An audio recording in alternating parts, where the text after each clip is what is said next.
Oi, gente, tudo bem com vocês? Eu tô aqui hoje para falar sobre os dízimos e as ofertas, utilizando a palavra de Deus para explicar cada uma dessas coisas também. Em primeira pergunta, eu fiz uns rascunhos aqui, uns estudos para poder passar para vocês, né? Então, a primeira questão, o que quer dizer o dízimo? Dízimo é a 10ª parte de tudo que você recebe. Vamos supor, uma renda, um dinheiro que você recebeu, não sei. Você ganhou R$100, seu dízimo é R$10. Você ganhou 500, 50, por aí vai, sabe? É 10% daquele que você recebeu. O dízimo é um mandamento de Deus ou foi instituído pelos homens? O dízimo, ele... Na época antes mesmo da época de Moisés, as pessoas como Abraão já devolveram dízimo. Houve uma situação a qual houve uma guerra entre 4 reis contra 5. Entre os 5 estava Sodoma e Gomorra, que caíram em um poço de betume. E acabou que os outros reis vieram, tomaram tudo daquela terra. E entre eles levou o sobrinho de Abraão, Ló. E quando Abraão soube, ele reuniu 318 homens da sua casa, seria na casa dele, e foi lá e lutou e conseguiu resgatar o sobrinho, os bens do sobrinho, as riquezas da cidade e o povo daquela cidade. E então ele veio ao sacerdote rei Melquisedeque e devolveu o dízimo de tudo. Esse seja um exemplo. Também temos o exemplo de Jacó, que quando o pai dele, Isaac, mandou ele ir porque o pai não queria que ele se casasse com uma das filhas de Canaã, e mandou que ele fosse até a casa do tio Labão, que era irmão da mãe dele, para poder tomar uma das suas filhas por esposa. No caminho, Jacó repousou, parou em um lugar para repousar, e usou uma pedra por cabeceira. E ele teve sonhou uma escada que vinha da terra, tocava até os céus, e lá em cima estava Deus, e falou com ele, fez a promessa de que ia abençoá-lo, que ia fazer dele uma numerosa nação, tudo mais, que aquela terra daria a ele. Então ele reconheceu que Deus estava naquele lugar, e daquela pedra fez uma coluna e deitou azeite nela, e prometeu que de tudo que Deus o desse, ele tiraria o dízimo. Temos esses dois exemplos também. E tem a questão na época de Moisés, que Deus instituiu o dízimo para os levitas, sacerdotes que serviam ao altar. Em Malaquias 3:10 também Deus reforça, 3:8 ao 10. Em relação... Aqui está escrito. Deixa eu abrir aqui para ler para vocês. Malaquias capítulo 3, do versículo 8, 9, 10 e 11. Roubará o homem a Deus? Todavia vós me roubais, e dizeis: em que te roubamos? Nos dízimos e nas ofertas alçadas. Com maldição sois amaldiçoados, porque me roubais a mim, vós, toda a nação. Trazei todos os dízimos à casa do tesouro, para que haja mantimento na minha casa. E depois fazei prova de mim, diz o Senhor dos Exércitos, se eu não vos abrir a janela do céu e não derramar sobre vós uma bênção tal, que dela vos advenha a maior abastança. E por causa de vós repreenderei o devorador, para que não vos consuma o fruto da terra e a vide no campo. Vos não será estéril, diz o Senhor dos Exércitos. Então aqui temos mais um reforço quanto que é uma instituição o dízimo é uma instituição de Deus. Vamos continuar aqui, colocando algumas questões assim. O que é a casa do tesouro? Antigamente era um lugar que tinha lá, que qual guardavam os dízimos e tudo mais. E hoje atualmente são as igrejas, os templos, as igrejas em si que servem a Deus, que tem ali os pastores que estão pregando aquela verdade. Lá é a casa do tesouro, lá é dizimado, e o dinheiro do dízimo é direcionado ao ganho de almas. Em que sentido? Para ter aquele templo, ou ali estão pagando um aluguel, ou então teve que comprar, e para isso precisa de um investimento, de um dinheiro, não é? Dízimos e ofertas são investidos no templo, em pagar as contas da igreja, luz, energia, para poder... Você tá ali, você não vai ficar no escuro, né? Tem que ter uma luz, tem que ter uma água, vai no banheiro, vai beber água, qualquer coisa assim. Tem que também a questão de alguns pagam aluguel, como eu disse.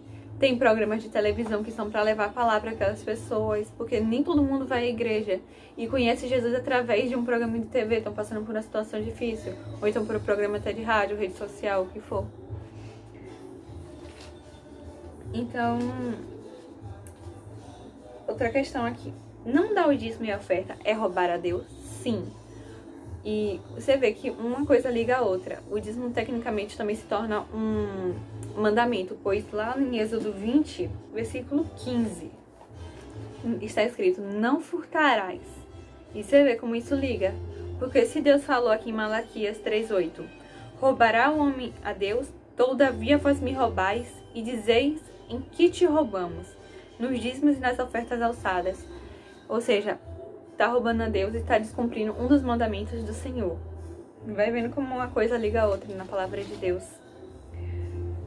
Pessoas de baixa renda, desempregadas ou dependentes também devem dizimar e ofertar. Pessoas que não têm muitas condições, ou então estão desempregadas, ou gente que ainda mora com os pais, depende de alguém, devem dizimar, tirar o dízimo e ofertar também? Sim. Pois a Bíblia não limita, não diz só quem tem muitas condições vai. E, gente, isso vai abençoar muito mais ainda. A pessoa sendo fiel a Deus, naquele pouquinho que tiver, ganhou um dinheirinho aqui, outro ali, tá trabalhando, então até a pessoa mesmo que é dependente dos pais, uma vez ou outra pode acabar ganhando um dinheirinho. Os pais dão, toma aqui um dinheiro pra você. Nem que seja, gente, até se for 5 reais que você receber, tire o dízimo de 5 reais e 50 centavos e fala, não, mas é pouca besteira. Mas ser fiel no pouco e sobre muito será colocado. E também temos um exemplo muito bonito aqui na Bíblia, de uma situação de uma viúva. Jesus estava observando as pessoas levarem oferta no templo, depositarem oferta na arca, e muitas pessoas iam lá com riqueza, depositavam aquele valor e tudo mais. E no meio daquelas pessoas veio uma viúva, e ela depositou apenas 2 moedas. E Jesus chegou para os seus discípulos e falou que aquilo que ela ofertou foi muito mais do que os outros, porque todo mundo estava tirando do que tinha em abundância, o que lhe sobrava. E ela deu tudo o que tinha, ela deu o melhor dela para Deus. Foi uma oferta, uma entrega total, sabe? E você vê que o Senhor Jesus reconheceu ali aquele ato dela. Empréstimos devem ser dizimados? Não, empréstimos não devem ser dizimados. Por quê?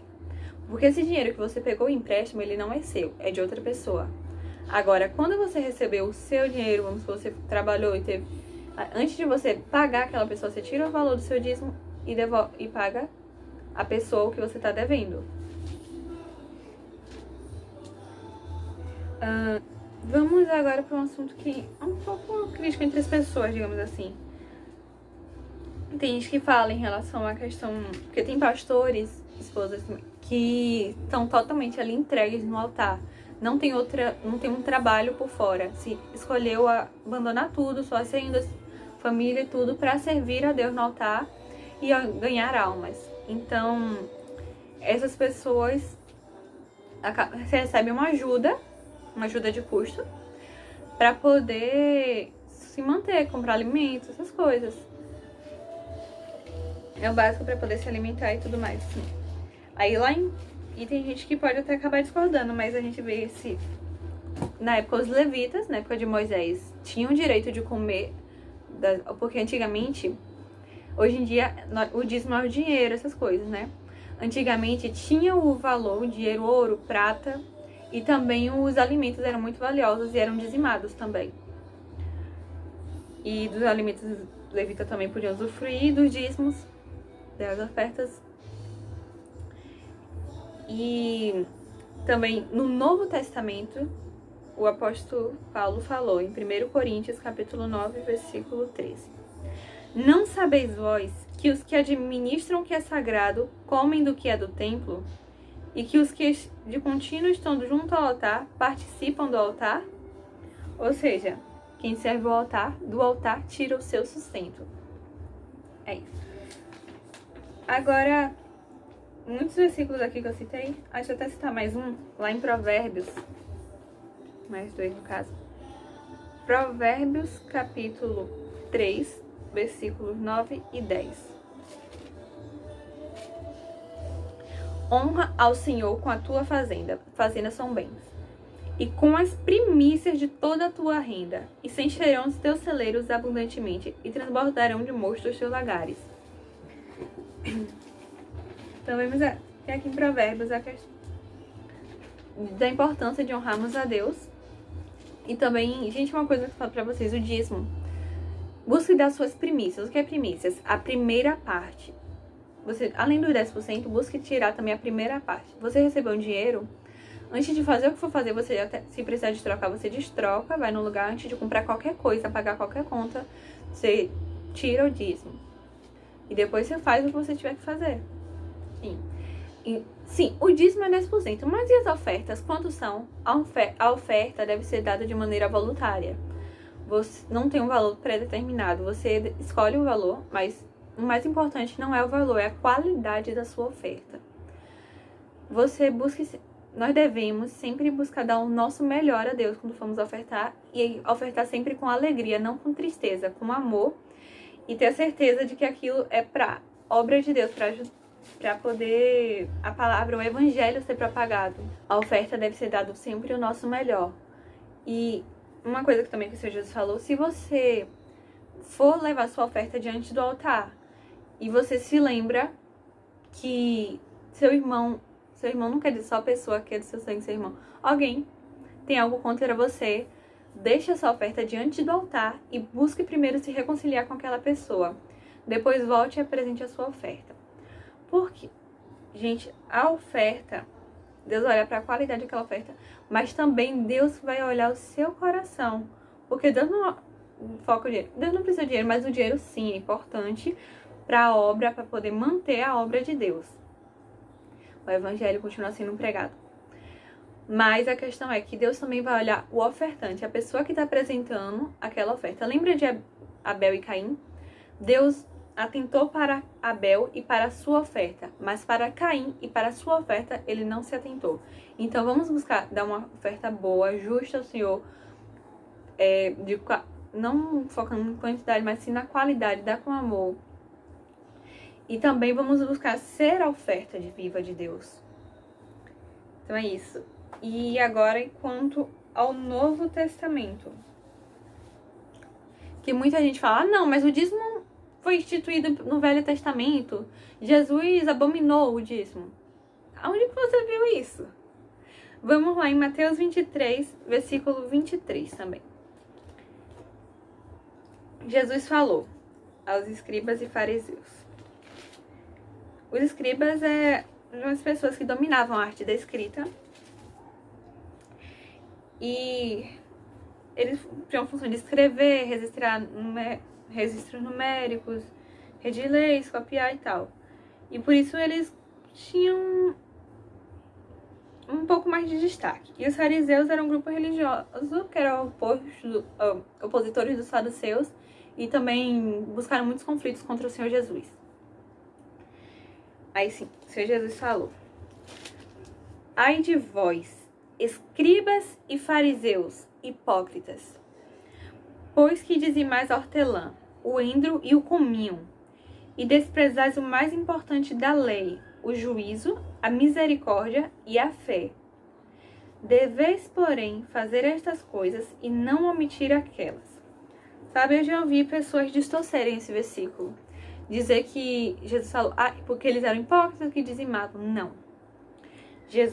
O que Jesus abominou aqui é o fator de, apesar dele dizimarem até nos pequenos detalhes, as folhas, o endro, o cominho, quer dizer, eles desprezavam o mais importante, que era o juízo, a misericórdia e a fé. E no final Jesus falou: deveis, porém, fazer estas coisas e não omitir aquelas, ou seja, deveis cumprir o juízo, a misericórdia e a fé, mas não deixar de dar o dízimo também. Podemos ver por esse detalhe assim. Ok, já ouvimos aqui o que é o dízimo, o que é a oferta, e eu já até citei aqui o versículo, mas não falei muito. Quais os benefícios a fidelidade a Deus nos traz? Então, como vimos lá em Malaquias, vimos também em Provérbios. Malaquias, o Senhor, Deus falou que abriria a janela dos céus e derramaria uma bênção tal. Aqui, ó. Trazei todos os dízimos à casa do tesouro, para que haja mantimento na minha casa. E depois, eu ouso dizer até que Deus meio que fez um desafio. Seja fiel e depois me prove nisso. Se eu não for fiel, se eu também não lhe honrar. E depois fazei prova de mim, diz o Senhor dos Exércitos, se eu não vos abrir a janela do céu, e não derramar sobre vós uma bênção tal, que dela vos advenham a maior abastança. Vimos?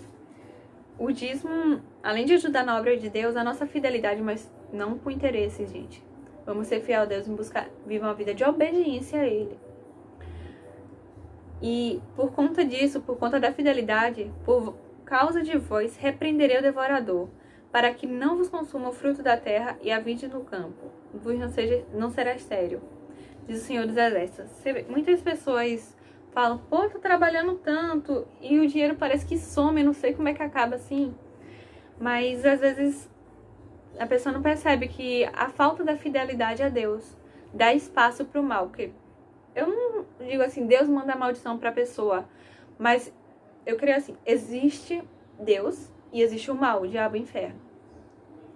Se escolhemos viver uma vida de obediência a Deus, seguir a Deus, servi-lo, então vamos ter as consequências da nossa obediência, vamos ter as bênçãos dele, a ação dele na nossa vida. Mas se não escolhemos a Deus, porque não tem outra opção, gente, ou serve a Deus ou não. Por mais que a pessoa fale, não, mas eu não sirvo a ninguém, nada. Até meio que indiretamente, digamos assim, a pessoa está servindo ao diabo com as atitudes. Se está desobedecendo a Deus, consequentemente está obedecendo ao diabo. E quando a pessoa obedece ao diabo, dá um espaço para a ação dele na vida daquela pessoa. E isso dá um espaço para o diabo agir e trazer maldições sobre aquela vida. Então é isso, gente. Espero que tenha ficado claro. Se tem mais alguma dúvida, pode deixar aqui nos comentários. Então, um beijo, fiquem com Deus e até a próxima.